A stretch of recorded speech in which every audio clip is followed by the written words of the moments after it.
All right, in this final one, we're going to go through LIFO with the perpetual method. So we're doing a perpetual method for LIFO.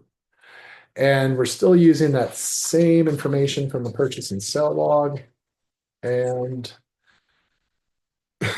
on January 10th, I sold 1,000 units. And again, I won't even put it this time because we've already seen it twice. Yes, I would have debit to cash and a credit to sales revenue if it was a cash sale, a debit to AR if it was a credit sale. But I'm just focused on my COGS because I did not give you any information about the sale price. So just this entry is all we're trying to fill in here. Now, last in, first out under a perpetual method. I sold 1,000 units. And instead of going to my oldest units first, I want to see if my most recent purchase price can be allocated to all of this. And indeed it can, because I have 1,100 that I bought, I returned 70, and so I still have 1,030 units remaining here. So I can take this 834, $8.34, and apply it to all 1,000 units since I have 1,030 that I could draw from. And so I don't even have to take two products, just this one for all 1,000, and that assigns my inventory cost that I sold, expresses it as an expense, and reduces my inventory appropriately. Remember, even though I sold that, I still have 30 units left after returns, 30 units left here because there were 1,030 and I only assigned 1,000. Now, when we're going down to the next cell, I might not even need to know that 30 right here for this part, because on January 30th, I sold 500. And remember, I want to sell my most recent inventory first. And the most absolutely recent inventory is from this purchase here, right? It happened a day before the sale. So these were the items I assume I sold. I'm doing the same entry, perpetual style cost of goods sold. And I'm trying to come up with a price allocation for 500 units. Well, I can take all 400. There were no returns, so I can take the 400. 400 at a price point of $10.30 per unit. That's a product. Well, that's not yet the 500 that I sold, so I need to grab 100 from this layer.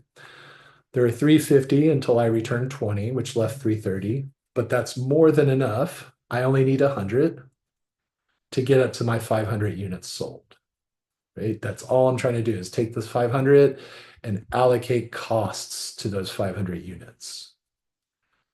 $9.23 each. That's easy, $923. Take the product of 400 and $10.30. That's $4,120. Add those two up, 5,043.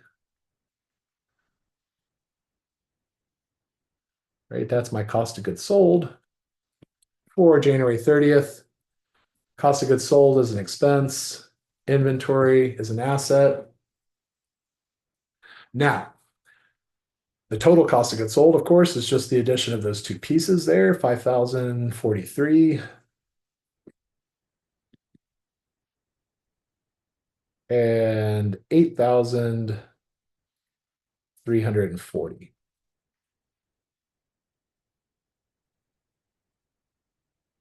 So in total, my cost of goods sold was 13,383. Now to determine net income, I'm sorry, not income, in order to determine ending inventory, I have to think of all the units I didn't sell. So remember, I sold through all of those. Those 400 at 1030 are gone. Right? Did I sell through all of my units at 923? No, I didn't. Because I had 350 after return, sorry, 350 before returns, 330 after returns, and I only allocated 100. So 330 after returns, allocated 100, there's still 230 units. And this was from my January 25th. And those have a price of 923 per unit. Right. Did I sell through all of my well, the sold units aren't in my ending inventory, but how about this? Did I sell through all my purchases here? Well, I sold through 1,000. How many did I have? I had 1,100 minus 70, 1,030, and I assigned 1,000 of them. So now there's only 30 units left there at that price point. $8.34 per. And I didn't allocate my beginning inventory price point anywhere. So all of those units are still there at the 1-1 inventory at $7 a unit. So this is my ending inventory that would still be left in my inventory account. So notice we're having to do this in a real backwards way, right? If we were genuinely recording these entries, all of the purchases and all of the sales, our ending inventory account, our T account, would come to this amount naturally. But because we don't, because I didn't actually construct an inventory T account, this is the best way I can get at it. Okay. Some of the problems in the chapter 8 problems will work you through it and make you record the entire inventory T account just to see it. But understand that this is what we're getting at without having to trace all of the debits and credits from all of these purchases and sales to get to the ending inventory amount. Right. So the bottom one is easy math. That's $1,400. The 30 at 834 a unit is $250.20. And the 923 is 2,122.90 cents. All right, so we add these three pieces up to get to our ending inventory.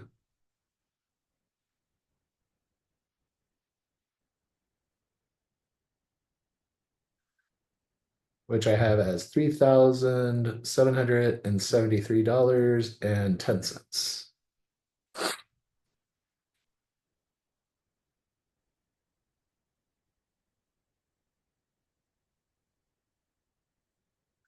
So real quickly, just looking at the cost of goods sold and the ending inventory, this is my LIFO.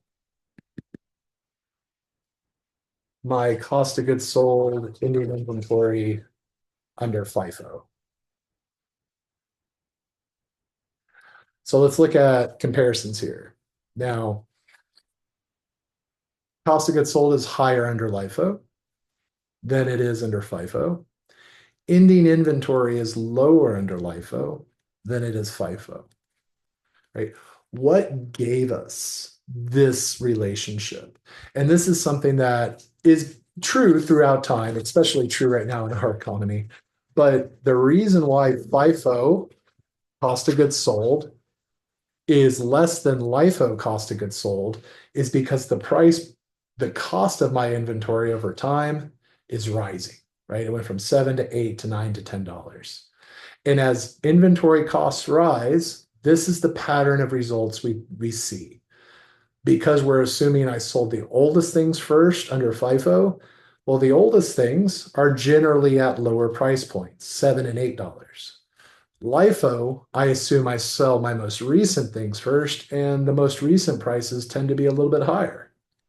So it makes sense that cost of goods sold is higher under LIFO. And because they have an inverse relationship, cost of goods sold and inventory, as cost of goods sold gets higher, inventory gets lower. And as cost of goods sold gets lower, ending inventory gets higher. And that's something that we need to start thinking about and making sense of in terms of how the inventory costs relate to ending inventory or the pattern of inventory costs rising in this case, or perhaps falling, will relate to FIFO and LIFO cost of goods sold in ending inventory. And then if you take our average cost method and throw that into the mix, you'll see that the average cost of goods sold under average cost is just between these two, right? 13,383, 12,825, and then the lowest under FIFO. And the same is true of the ending inventory, 4673.80 versus ending inventory 4328 versus ending inventory 3773.10. So we're going to start focusing a little bit of that, but first then we also need to talk about how do we do this under a periodic method.